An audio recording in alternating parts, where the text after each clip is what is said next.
And so when you enter your home, you want it to smell lovely. You want it to be comforting, inviting, cozy. However you achieve that, you don't have to have £1 million or $1 million budget to attain that. You can light cozy candles. You can have a delicious meal cooking on the stove. You can have calming music. However you create a mood or an ambience in the atmosphere of calm, it's that spirit of happiness. And he knows that when he is gone in the day to work, to deal with all the chaos that happens outside, I'm at home doing my best job with our family, raising the next generation and taking care of them. And it makes what he does worthwhile to him.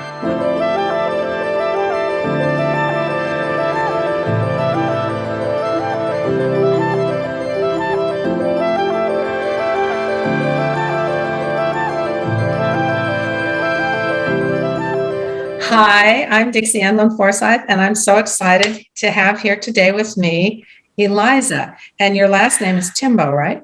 Yes. Okay. So I'm really excited to introduce her. She's from England. We've been chatting here before we started recording because I was so excited to get to meet her and ask her a few questions.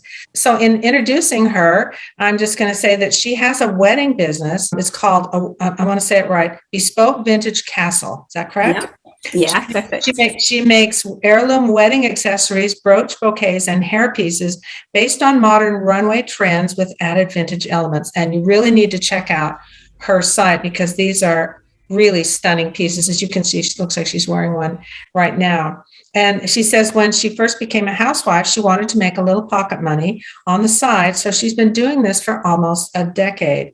And so we were excited to have her here to share some of her knowledge about some of the things she's so good at, one of which is decorating. And each of us has, wherever we live, we have to decorate it in some way. You know, we decided to kind of call our interview is providing a sanctuary in your house, 5 ways to maintain your home. The first question I have for you, this is kind of neat because I get to ask the questions and get okay. When you think of a home sanctuary, what are you thinking about? The first word that comes to mind is candles. You know, you want your home to be a place of rest and repose after a busy day. I mean, we live in such a tumultuous world where there is all sorts going on outside. And so when you enter your home, you want it to smell lovely. You want it to be comforting, inviting, cozy. However you achieve that, you don't have to have £1 million or $1 million budget to attain that. You can light cozy candles. You can have a delicious meal cooking on the stove.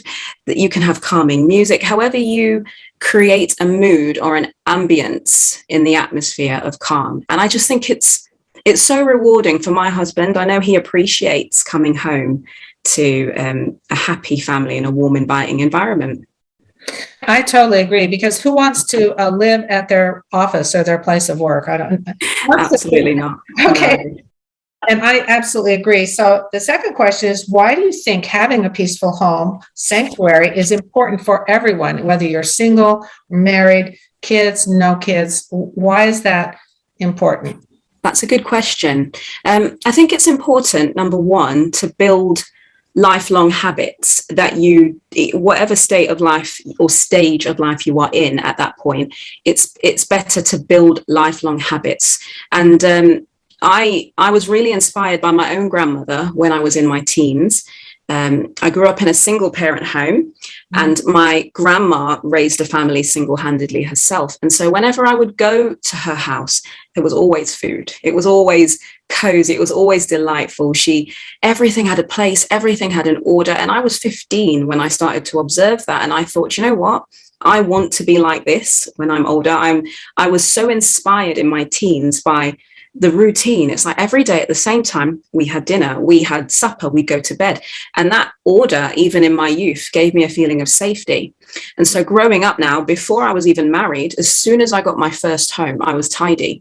And you know what else? That removes apologetics, because there's nothing worse in that being a single girl where I was like, oh, I'm so sorry, excuse the shoes, excuse the mess. You don't want to have to do that. You don't have to necessarily have a family for there to be clutter and chaos. And so if you get into those habits in an earlier stage of life, as I did, inspired by my nan who lived alone and still maintained those habits herself. Now I have my own children, I'm setting them a good example. And so it really doesn't matter per se what stage of life you're in. There's nothing nicer than being in a calm environment for yourself. I totally agree. And if you say too many times to people, excuse the mess, and you've done it 10 times, they kind of know that that's the way it is all the time. Yeah, exactly. So, but the main thing is that for you, there's a place where you feel safe, where you feel like you can rest. And that's a really great answer. Okay. Another one. What kind of things does your husband or family appreciate most about your home environment? Yeah, that's a good question. I'd say number one is the spirit of happiness that comes with our home. I mean, it's not cliche that when my husband comes home from work, the place is tidy, the food is prepared, the children are excited to see him. We'll all sit down as a family and have dinner at the table together. We might play cards in the evening when it's a school night, listen to the radio, weekends, watch a movie together. It's that spirit of happiness. And he knows that when he is gone in the day to work, to deal with all the chaos that happens outside, I'm at home doing my best job with our family, raising the next generation and taking care of them. And it makes what he does worthwhile to him, I believe. I think that he respects and has an appreciation for the homemaker, for the mum that's at home, for raising a family where, like I said, there's nothing more important than ensuring your own children are safe. I totally agree, because children are not like, I hate to say pets, where you just need to make sure they have food and water and a place to sleep. Children have to be raised, and they need to be taught manners and morals and all kinds of things. And when you provide that great environment, it's the best environment for them to ask questions, to learn, and they get answers on the spot instead of hours later, when you can do that. So and it's good as well for them to detox from the day. Sometimes there's things that teachers may have said or other children may have said in a school environment or outside, and it's good that mum is there and dad has an assurance of me being there. And if there's anything that I'm not sure of, okay, well, I'll run that by your dad. He knows that when he comes home that we'll delegate, we work together as a family. It's a unit. So there's something about a couple that, especially a husband and a wife, that is more than just two single people. That unit together is really what I think of as a power couple. Exactly. And creating 100%. An environment where everyone there, including your guests, your family, your friends, they feel that atmosphere when they come in your home too. That's right. Makes them feel like, boy, I felt good when I was there.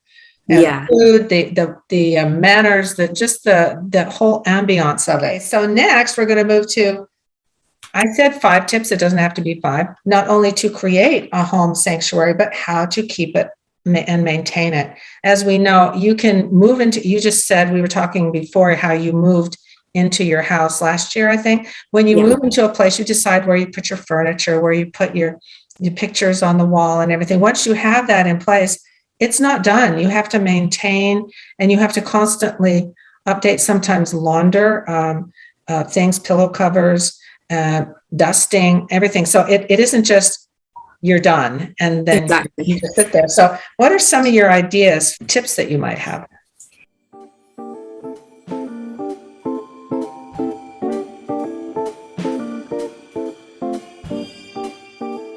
Yes. Tips that I have, I do have 5. Eliza is extraordinarily good at this. So that's one of the reasons we want excited to have her on. Okay. So number 1, I would say have something living in your home.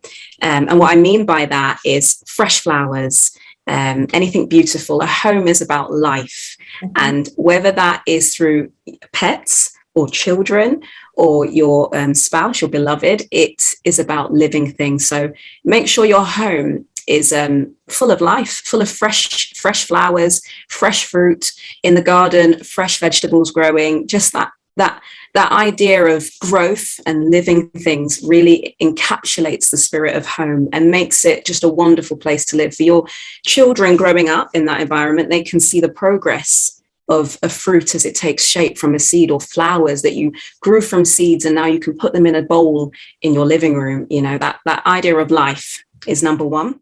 Great idea. That's a really good one. Thank you. Yeah. Okay. And number two, I've put lighting, and mood lighting is very important to me. I love my candles. I love my fairy lights. I'll often get those copper wire string lights where you put batteries in, and they'll be everywhere. They will be in my kitchen. I've invested in a couple of spotlights from Amazon, so you can buy them. I think they're like a pack of 6, and they come sticky back. So I've stuck them going up the stairs. And as you walk upstairs, it's almost like each step is illuminated. And I put them in the kitchen as well. Excuse me, to find those, do you type in spotlights? What do you type in? Oh, what did I type in? Because that's intriguing. That's a good point. I would say, gosh, spotlight. I would type in. I'm trying to think of the word. Let me think of it. Okay. Yeah, detachable push lights. Oh gosh, I'll keep throwing things if I don't remember. I'll just keep saying stuff. Okay. So yeah, those lights, lamps, different lamps in the living room. You don't just have to have the ceiling pendant and be done with it. You can have different lamps, different colors, different hues. All of the lighting and candles, scented candles, it just creates a mood in your home lighting can completely change an environment. We've got lights in our garden as well. When we have a long summer evening, we can relax, get the barbecue on, and you've got this lighting. We've got festoon bulb lights in the garden, or sort of spotlights from the walls that change colors if there's music playing. So you can be so creative with lighting in all formats to design your home. Yeah, that's another great idea. Okay, I'm going to think about that one a lot. Okay, go ahead. And number 3, I've have a mentor or a circle of friends. So in terms of, as you first mentioned, when you first decorate your home, you're excited.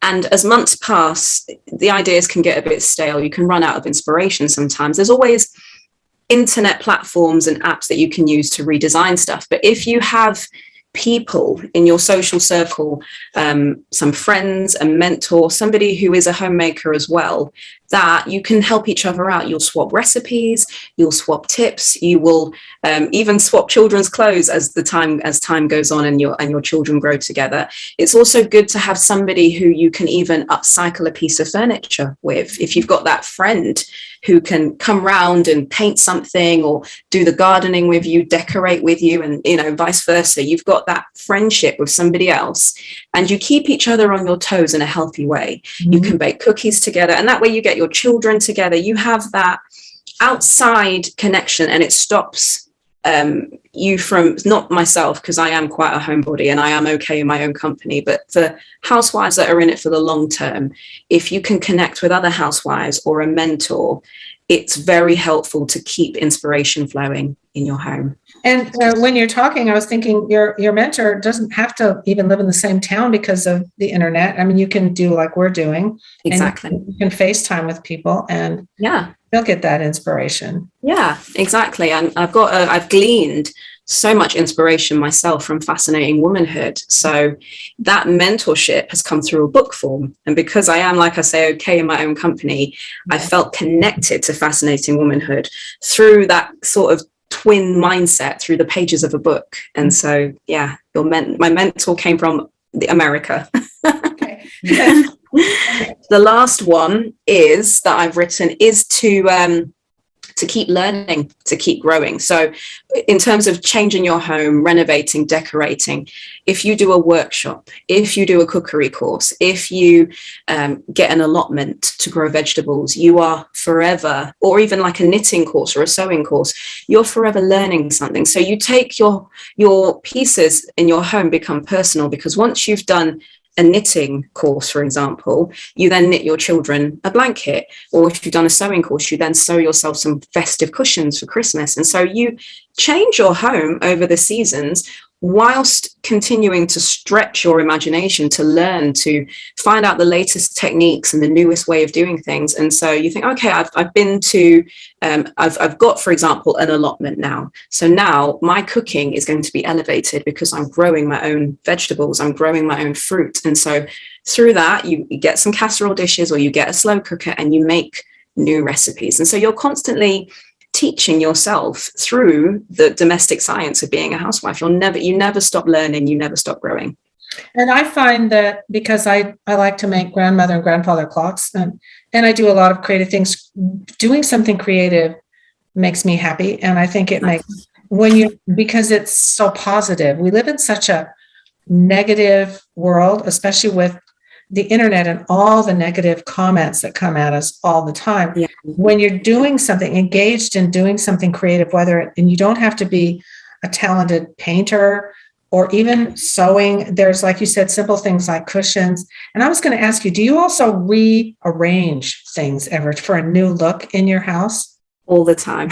I find that if I even say I don't buy something new, I look at, and I see a lamp from another, say a bedroom, and put it in the dining room and switch things around. It has a new look, even though I'm just moving things. Absolutely. Yeah. I will forever swap rugs, forever swap paintings.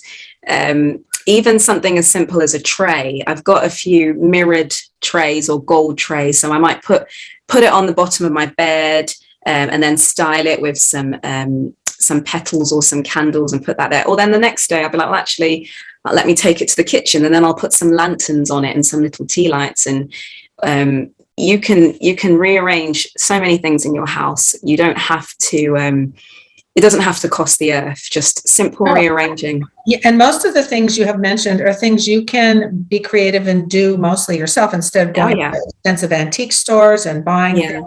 Even like your headband, you made that, and I think that's amazing. Now, some of the ladies may feel like, oh, I can't do that, but you can do a lot of things. And I noticed you show ladies on your website how you decorate some things. And this has been really, I'm really excited to have had you on. And when I looked at your stuff, I thought, wow, I got to ask her some questions. So,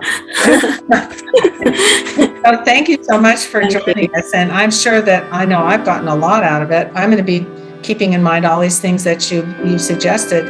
I hope we can have you on again sometime. That'd be lovely. Thank you very much for having me. So much for joining us.